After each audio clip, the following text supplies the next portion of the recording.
Swerteng gabi, heto na po ang resulta sa ating STL Pangasinan para sa araw na to, July 19, 2026, sa araw ng Sunday para sa ating third draw result. Ilabas na ang mga STL tickets at heto na ang resulta ngayong gabi.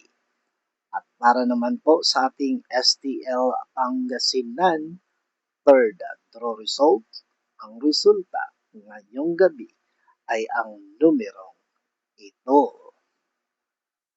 Laging tandaan mga ka-STL, mag-ingat po tayo sa pag-uwi, lalong-lalo na sa gabi, dahil mahirap na pag mga ganyang oras. Kaya dapat ingatan natin ang ating sarili para ligtas tayo makakauwi sa ating tahanan.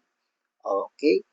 Don't forget to subscribe Purple Green TV. Paki-like po. Thank you.